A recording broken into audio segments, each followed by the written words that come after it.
For 3,000 years, the Zarn Dominion had ruled the stars.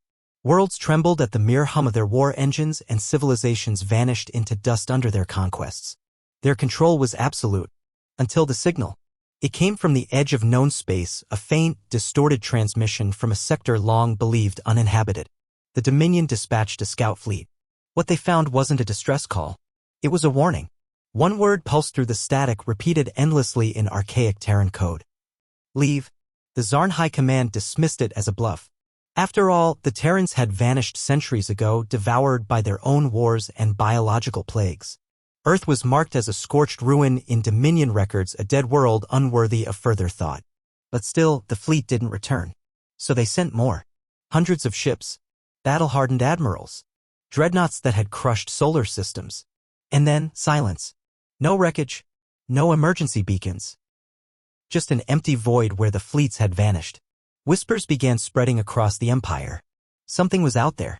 Something older than Zarn memory, silent and watching. So the Dominion gathered its might, 10,000 ships, 500 capital vessels, the pride of their armadas, and sent it into the black. They called it Operation Final Extinguish. What came next was carved into the minds of every species that saw it. Not through sensors or recordings, but through raw, cosmic terror. The fleet arrived near a shattered star, twisted with gravitational scars, unnatural and wrong. At the center floated a ship. Or something like one. It was unlike anything in Zarn records. No visible weapons. No energy signature. Its surface was pitch black, absorbing all scans. It didn't move. Didn't communicate. It simply waited. Admiral Korvex ordered the first volley. Plasma torpedoes. Singularity bombs. A wave of annihilation. And in 1 second, the wave was gone, not intercepted, erased. The crew gasped. Time itself hiccuped.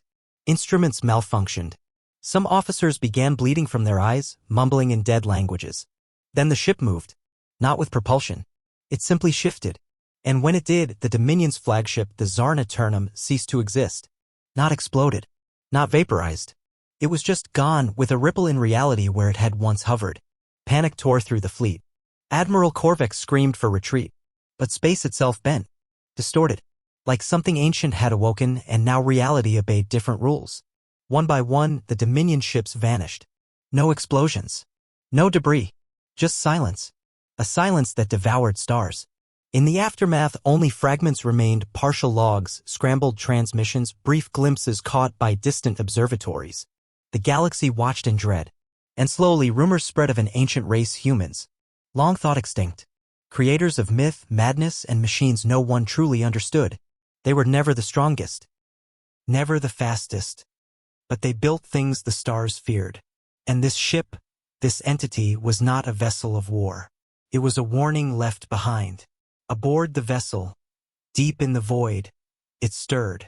Its designation, UNS Vengeance Protocol 1. A Terran failsafe.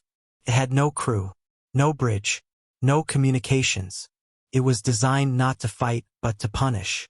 To wait until the Dominion stepped too far. To activate if Earth was ever threatened beyond redemption. Earth had fallen, but not forgotten. Encoded in its core were centuries of rage, of desperation, of a species that refused to die quietly. It carried the memories of burning cities, lost children, and shattered homes. And now it hunted. In the Galactic Council chambers, panic reigned. The Dominion's destruction had been absolute. Not a single ship returned. Not a single survivor spoke. And then, the signal came. One word. Across every frequency, in every language. Next. The Council fractured. Factions pleaded innocence. Worlds turned off their beacons, hoping to hide. Some begged to make contact, to surrender. But there was no reply. The stars had changed.